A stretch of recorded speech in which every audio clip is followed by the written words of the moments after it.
नमस्कार। कैसे हैं आप सब। उत्तर प्रदेश को कभी दंगा प्रदेश कहा जाता था। कोई भी पर्व त्योहार हो, कर्फ्यू प्रदेश के किसी न किसी हिस्से में सामान्य बात थी। कभी मुजफ्फरनगर, कभी मेरठ, कभी मुरादाबाद, इन इलाकों में कर्फ्यू सामान्य बात थी। एक तरफा दंगे होते थे और उस दंगे के बाद पुलिस के हस्तक्षेप से कंट्रोल करने की कोशिश होती थी, तो फिर पुलिस पर हस्तक्षेप होता था। और उसके बाद जो होता था, अभी हाल में मुजफ्फरनगर ने देखा, अतीत में मेरठ ने देखा है, मुरादाबाद ने देखा है, कई शहरों ने देखा है। लेकिन अब उत्तर प्रदेश के मुख्यमंत्री ठसक के साथ कहते हैं, जब मध्य प्रदेश में खगरौल जल रहा होता है, गुजरात जैसे प्रदेश में आनंद जल रहा होता है, महाराष्ट्र और झारखंड में कुछ जलने की खबर तक नहीं आ पाती है। फिर सवाल यह है कि योगी क्यों इतने डिटर्मिनेशन से कह पाते हैं कि 800 जगहों पे शोभा यात्रा रामनवमी की निकली, एक जगह कोई तू मैं भी नहीं हुई।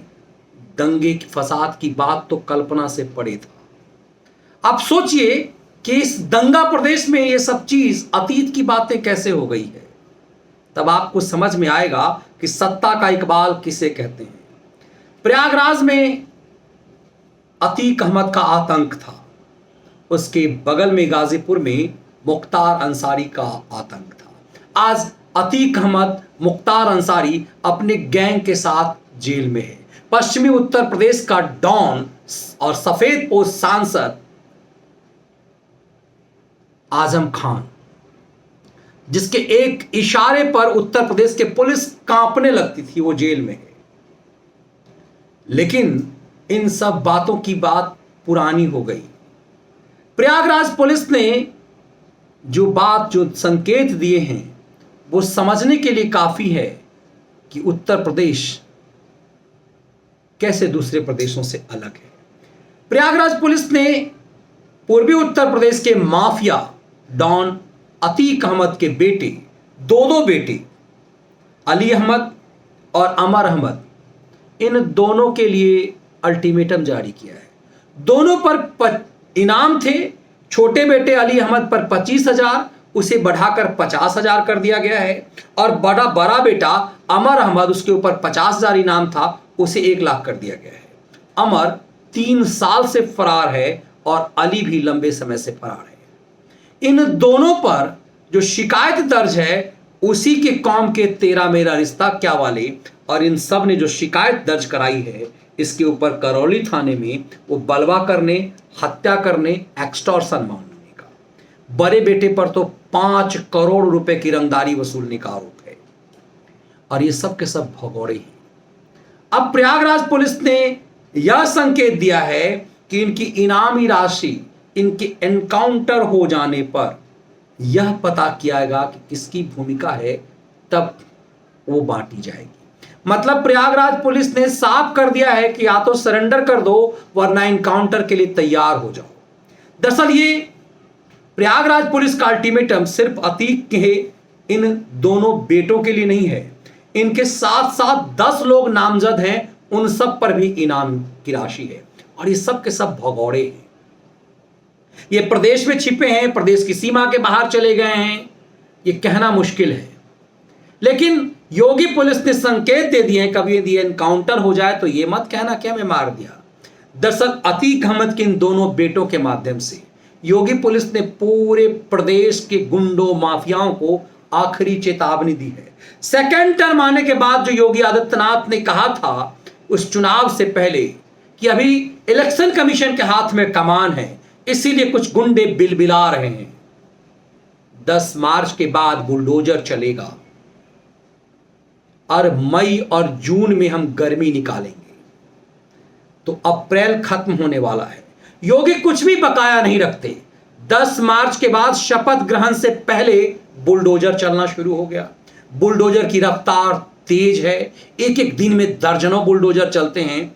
लेकिन अब अतीक के बेटों के माध्यम से, दरअसल सिर्फ इन अतीक के इन दोनों बाहुबली गुंडे बेटों के लिए नहीं। योगी आदित्यनाथ ने प्रदेश में भगौरे तमाम गुंडों से कहा है कि अब समर्पण करने की बारी आ गई है।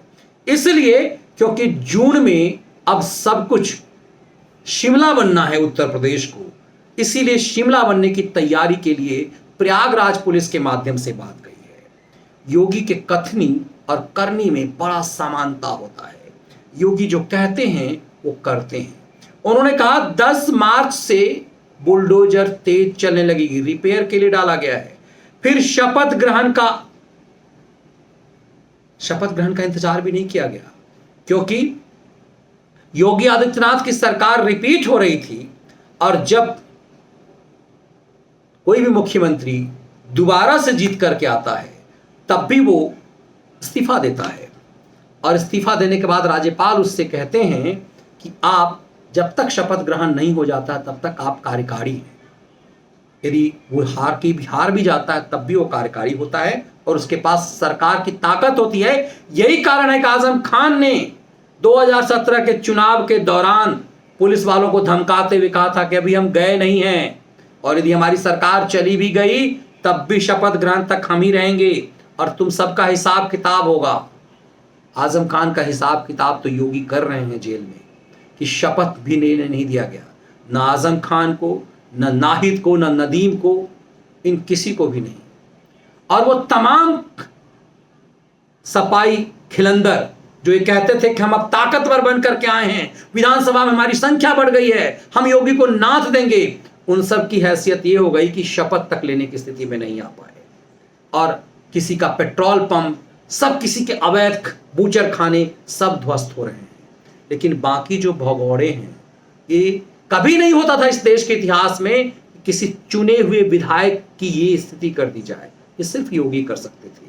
लेकिन योगी ने अब की बार जो अतीक अहमद के दोनों बेटों के माध्यम से योगी पुलिस ने जो संकेत दिए हैं उसके बड़े मायने हैं। इस संकेत साफ हैं कि बुलडोजर की कहानी तो ठीक है कि बुलडोजर, उन्होंने वादा किया था कि 10 मार्च के बाद बुलडोजर की रफ्तार तेज हो जाएगी। उन्होंने दूसरा वायदा भी तो किया था कि वो जून में उत्तर प्रदेश को शिमला बना देंगे, गर्मी शांत कर देंगे। तो दरअसल ये संकेत दे दिया है कि एनकाउंटर के लिए तैयार हो जाओ। और जान का डर तो हर किसी को होता है, गुंडों को ज्यादा होता है।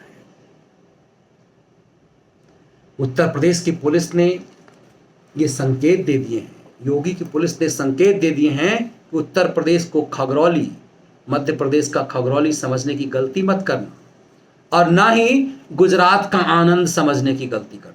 महाराष्ट्र और झारखंड के वो कस्बे भी समझने की गलती मत करना कि जहां तुम्हारे आतंक के किस्से बाहर नहीं आएंगे। प्रयागराज वो शहर जहां इन माफियाओं का आतंक होता था, आज उस प्रयागराज की पुलिस ने ये याद दिलाया कि किस तरह से जब रेलवे में कॉम्पिटिटिव एग्जाम के नाम पर बिहार में फसाद हुए थे, रेलवे की अरबों की संपत्ति नीतीश राज में जला दिए गए थे, वह प्रयास प्रयागराज में भी हुआ था। उसी से एसएसपी ने रेलवे स्टेशन पर जाकर दंगाइयों को कह दिया था कि तुम्हारा काम पढ़ाई करना है, एग्जाम देना है, बाकी काम हमारा है। और यदि तोड़ फोड़ कर संपत्ति नष्ट करने की कोशिश की तो एक एक दंगाई से वसूले जाएंगे। इतना अजय सिंह ने कहा था कि सबके सब बिल में घुस गए जो छात्र के नाम पर गुंडे बाहर आए थे रेलवे को नष्ट करने। उसी अजय सिंह ने प्रयागराज पुलिस के माध्यम से अतीक अहमद के बेटों की इनामी राशि दोगुना किए जाने के माध्यम से संकेत दे दिया है कि अप्रैल खत्म होने वाला है, मई और जून आने वाला है। जून का वायदा योगी आदित्यनाथ ने किया है, लेकिन वो वायदा मई में ही पूरे करने की पूरी तैयारी हो गई है। उत्तर प्रदेश को गुंडों से, माफियाओं से मुक्ति का जो वायदा योगी आदित्यनाथ ने किया था वो पूरा होता हुआ नजर आ रहा है। इस देश में चुनावी वायदे पूरे भी होते हैं, एक कल्पना और अतीत की बात, एक कल्पना की बातें होती थी। योगी राज में वो सब जमीन पर दिखाई देता है। ये विश्लेषण आपको कैसा लगा जरूर साझा कीजिएगा। यदि आपको विश्लेषण पसंद आया तो उसे लाइक और शेयर कीजिए। यदि आपने चैनल सब्सक्राइब नहीं किया है तो द व्यूज मीडिया को सब्सक्राइब कीजिए। साथ साथ लाइव विश्लेषण देखने के लिए द मनीष ठाकुर शो को जरूर सब्सक्राइब कर लीजिए। बहुत बहुत धन्यवाद।